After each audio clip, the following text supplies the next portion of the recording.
Hello student, अभी तक मैंने हाई स्कूल को आपको एक वीडियो पहुंचाई जिसमें हमने रासायनिक अभिक्रियाओं के बारे में और कुछ सूत्रों के बारे में बताया था।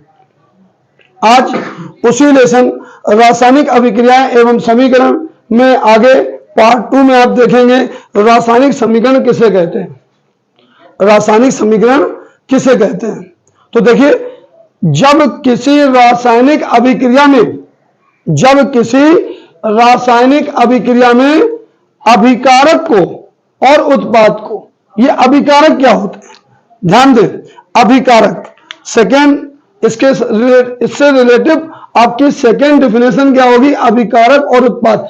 यहां पर आप समझने वाली बात है, यहां पर दो वर्ड आप लोग इस्तेमाल कर रहे हैं, अभिकारक और उत्पाद। तो यहां पे अभिकारक क्या है, अभिकारक ध्यान दें, अभिकारक जिन दो पदार्थों या जिस पदार्थ की सहायता से कोई नए पदार्थ का हम निर्माण करते हैं वह अभिकारक कहलाते हैं। जैसे एग्जांपल के तौर पे हमने यहां पे ले लिया जल प्लस और ये है चीनी, जल प्लस चीनी। एरो के बाद अब आपको पता होगा कि जल में यदि हम चीनी को मिला दें तो हमें प्राप्त क्या होगा, शरबत। बहुत ध्यान से देखना, यहां पर एक नया पदार्थ शरबत बन रहा है। शरबत का मतलब क्या हुआ कि दो पदार्थों ने आपस में क्रिया की, माने जल और चीनी। जल और चीनी जब आपस में मिले तो क्या बना, शरबत। तो यहां पर अभिकारक कौन है, जिन दो पदार्थों ने आपस में क्रिया करके एक नए पदार्थ का निर्माण किया है वो दोनों पदार्थ अभिकारक कहलाते हैं। ठीक है, जिन दो पदार्थों ने मिलकर एक नए पदार्थ का निर्माण किया है उन दोनों पदार्थों को हम क्या कहते हैं, अभिकारक।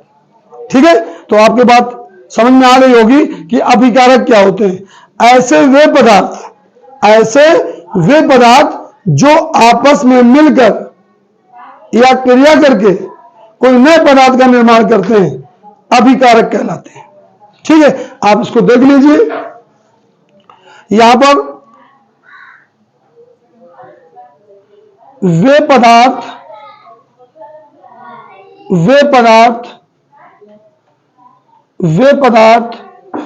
जो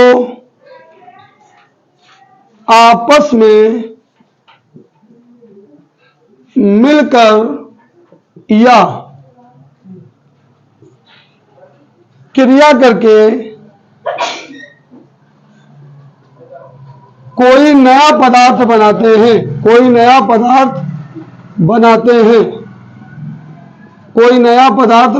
हैं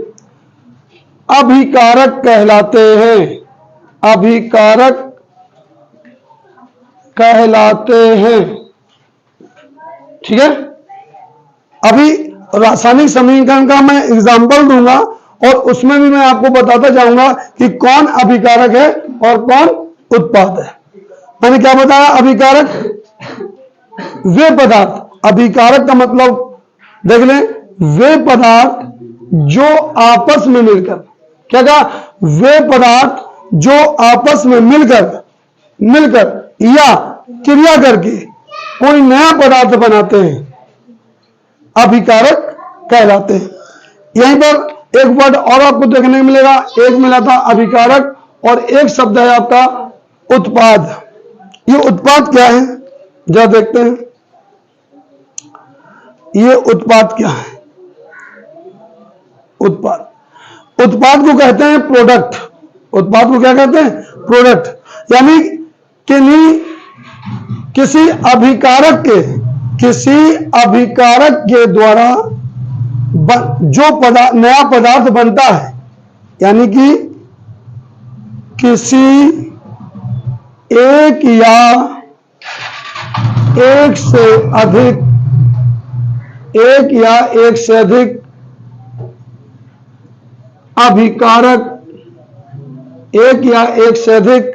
अभिकारक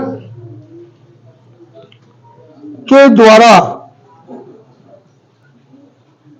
जो नया पदार्थ बनता है उसे उत्पाद कहते हैं, उसे उत्पाद कहते हैं। आई होप आप लोगों को ये बात समझ में आ रही होगी। बहुत ही सिंपल सी डिफिनेशन है। आप इसमें देखें, अभिकारक और उत्पाद, यहां पर रासायनिक समीकरण में दो शब्द मैंने यूज किए। अभिकारक किसे कहते हैं और उत्पाद क्या है। माने रासायनिक समीकरण की डिफिनेशन क्या है, जब किसी रासायनिक अभिक्रिया में अभिकारक को और उत्पाद को समीकरण के माध्यम से प्रदर्शित किया जाता है, समीकरण के माध्यम से प्रदर्शित किया जाता है, तो उसे रासायनिक समीकरण कहते हैं। अब इस रासायनिक समीकरण डिफिनेशन में हमने दो शब्द यूज किए थे, अभिकारक और उत्पाद। तो मैंने आपको बताया अभिकारक किसे कहते हैं और उत्पाद किसे कहते हैं। तो अभिकारक क्या है, वे पदार्थ जो आपस में मिलकर या क्रिया करके कोई नया पदार्थ बनाते हैं, अभिकारक कहलाते हैं। उत्पाद क्या होते हैं, किसी एक या एक से अधिक अभिकारक के द्वारा जो नया पदार्थ बनता है, जो नया पदार्थ बनता है उसे उत्पाद कहते हैं या उत्पाद कहा जाता है। फॉर एग्जाम्पल देखते हैं कि रासायनिक समीकरण में आप एग्जाम्पल क्या देंगे, उसी में आप देखेंगे अभिकारक कौन है और उत्पाद क्या है। तो यहां पर एग्जाम्पल देखेंगे, इसका एग्जाम्पल देखेंगे आप, जैसे यहां पर एग्जाम्पल में जैसे मैंने आप लिख दिया KClO3, इसका नाम होगा potassium chlorate, potassium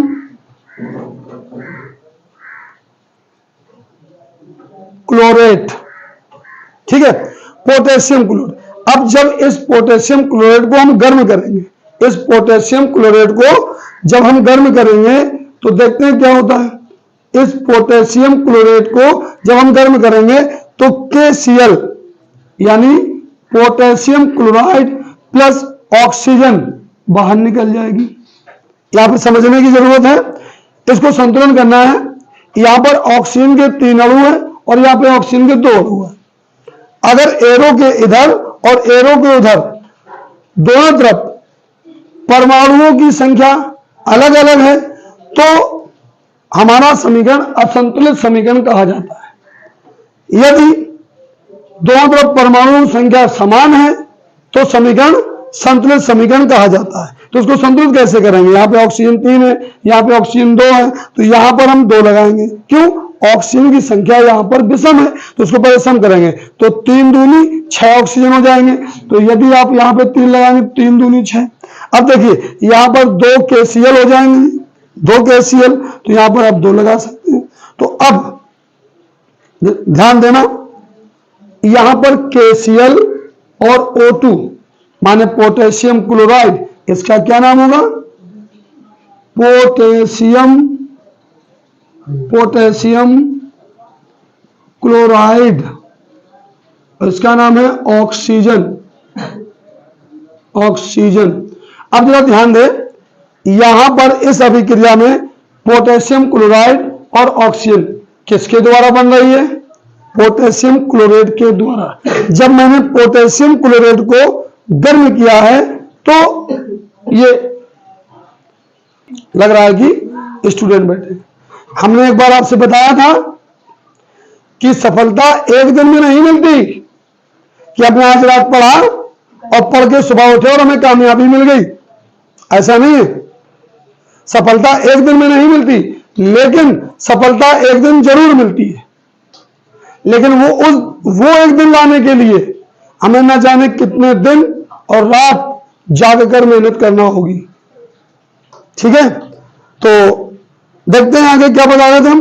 potassium chloride, potassium chloride को जब आपने गर्म किया, गर्म करने के बाद पोटेशियम क्लोराइड बना और ऑक्सीजन बना, तो इसके द्वारा ये दोनों चीजें बन रही है। तो ये कौन है, ये है आपका अभिकारक, ओके। और इसके द्वारा बन कौन रहा है, ये बन रहा है पोटेशियम क्लोराइड और ऑक्सीजन। तो ये दोनों क्या है? उत्पाद। आई होप आपके समझ में आ गया होगा कि अभिकारक और उत्पाद किसे कहते हैं। आप समीकरण में बता सकते हैं कि अभिकारक क्या है और उत्पाद क्या है। आप वीडियो को पोस्ट करके नोट कर लें। इसके बाद आपके लिए क्वेश्चन है, जैसे मैंने बताया वायु में जलाने से पहले मैग्नीशियम रिबन को रेगमाल से साफ क्यों किया जाता है? मैग्नीशियम रिबन को साफ क्यों किया जाता है, यह प्रश्न है। कई बार आपकी बोर्ड परीक्षा में यह प्रश्न पूछा जा चुका है। इस प्रश्न के लिए आप कह सकते हैं, वेरी इंपॉर्टेंट क्वेश्चन।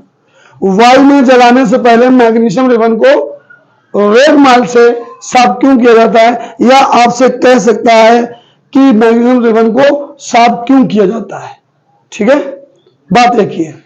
तो आप इस बात को समझेंगे, पहले इसके आंसर को समझ लेते हैं। इसका आंसर क्या हो सकता है, यहां पर लिखेंगे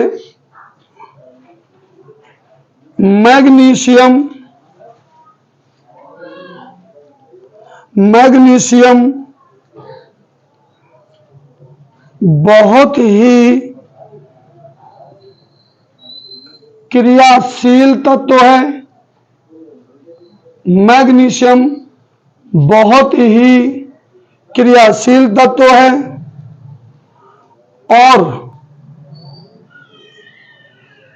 यह वायु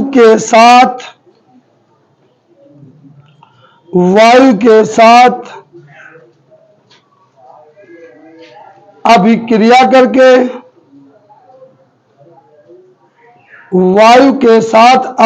करके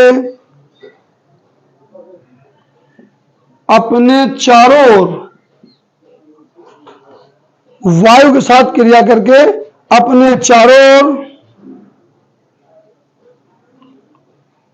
एनजीओ का नाम बेटा क्या है?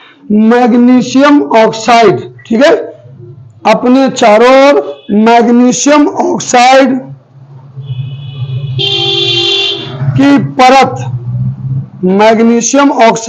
परत बना लेता है। मैग्नीशियम ऑक्साइड की परत बना लेता है। ठीक है, बात क्या है? वायु में जलाने से पहले मैग्नीशियम रिबन को साफ क्यों किया जाता है रेगमाल से? कारण यह है कि मैग्नीशियम, अच्छा हम आपको बता देते हैं, जो मैग्नीशियम होता है बेटा, ये एक श्वेत रंग की धातु होती है। श्वेत रंग की धातु होती है। कैसी? बिल्कुल चांदी जैसी चमकदार, चांदी जैसी चमकदार। तो जो मैग्नीशियम धातु होती है बिल्कुल चांदी जैसी चमकदार होती है, श्वेत रंग की। जब इसको कुछ दिनों के लिए वायु में खुला छोड़ दिया जाता है, तो देखा होगा आपने, कई बार हमारे घरों में इस्तेमाल होने वाले बर्तन है, या बस यहां से स्टार्ट कर लेना भैया, अपने हिसाब से काट लेना। कह रहा है कि मैग्नीशियम बहुत ही क्रियाशील तत्व है और यह वायु के साथ अभिक्रिया करके अपने यहां पर आपको लिखना है चारों ओर मैग्नीशियम ऑक्साइड की परत बना लेता है। ठीक है, तो यही मेन कारण है कि जो उसके ऊपर मैग्नीशियम के ऊपर जो मैग्नीशियम ऑक्साइड की परत जम गई है, तो उसको पहले मैग्नीशियम को साफ करके उसके ऑक्साइड की जो परत, जैसे मान लो देखो सपोज यहां पर आपके पास ये कोई मैग्नीशियम की छड़ है।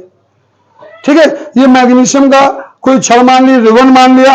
अब होता क्या है कि इसको वायु में खुला छोड़ देंगे में मैग्नीशियम ऑक्साइड की परत जम जाती है। जैसे मैंने मान लिया यहां पर एक धातु की मैग्नीशियम की छड़ है। ठीक है, और इसके ऊपर ये जो है ऐसे जो है वायु में खुली रखने पर क्या होता है, इसके ऊपर ऐसे ये परत जम जाती है ऑक्साइड की।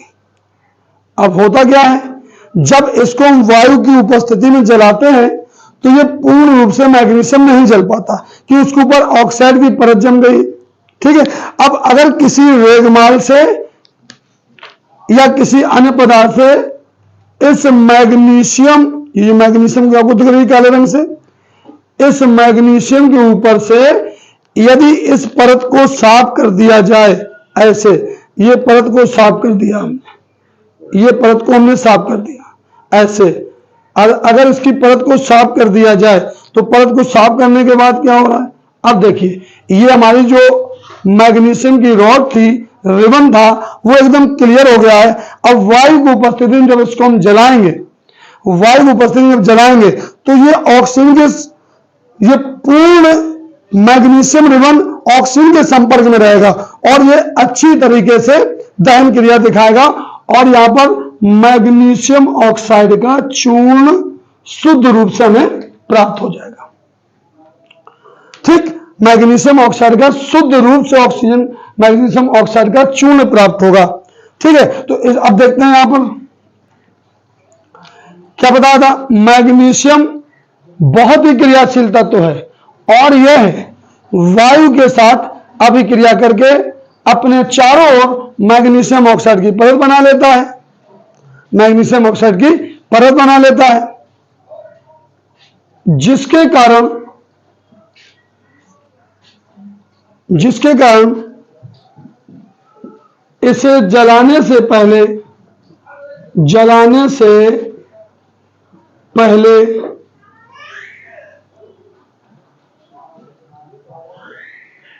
ऑक्साइड की परत को साफ कर दिया जाता है, साफ कर दिया जाता है ताकि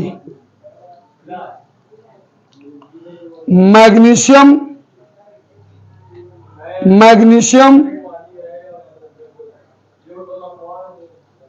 ऑक्सीजन के संपर्क में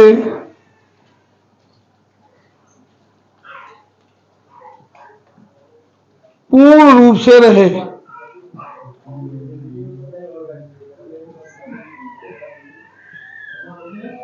ठीक है, जब हम मैग्नीशियम के रिबन के ऊपर से उसकी ऑक्साइड को जलाने से पहले ऑक्साइड की परत को साफ कर दिया जाता है, जो उसके ऊपर ऑक्साइड की परत जम गई है उसको हटा देते हैं। क्यों? जब उसको मैं जलाऊं तो वो मैग्नीशियम का जो रिबन है वो उसके संपर्क में पूर्ण रूप से ऑक्सीजन रहेगी, जिससे ये बहुत अच्छी तरीके से जल सकता है और मैग्नीशियम ऑक्साइड का चूर्ण प्राप्त हो जाता है। अब देखें होता क्या है, कैसे, ये मैग्नीशियम है, इसको साफ कर दिया हमने। पहले क्या था, हम मैग्नीशियम को जला रहे थे, वो किसी ने मुझसे कहा कि आप मैग्नीशियम को वायु की उपस्थिति में दहन क्रिया कीजिए, लेकिन उसके ऊपर ऑक्साइड की परत जमी थी, इसलिए MgO था। अगर हम इस पे ऑक्सीजन की उपस्थिति में इसको जलाते तो मैग्नीशियम ऑक्साइड ना बनता, मैग्नीशियम ऑक्साइड ना बनता, इसलिए ऑक्साइड की परत को साफ कर दिया। अब शुद्ध मैग्नीशियम को वायु की उपस्थिति में जलाएंगे, तो जब अब जलाया जाएगा तो अब आपका MgO मैग्नीशियम ऑक्साइड का श्वेत चूर्ण प्राप्त हो जाएगा, श्वेत चूर्ण प्राप्त हो जाएगा। संतुलन देख लेते हैं। अभी यहां पर ऑक्सीजन के 2 परमाणु है, यहां पर ऑक्सीजन का 1 है, तो यहां पर हम 2 लगाएंगे, 2 मैग्नीशियम 2 लगाएंगे। तो इस तरीके से इस मैग्नीशियम के तार को जलाने से पहले साफ कर जाता है। आई होप आपने मेरी बातों को बहुत अच्छे से समझा होगा। इसको आप वीडियो को पोस्ट करके इसको नोट कर लें।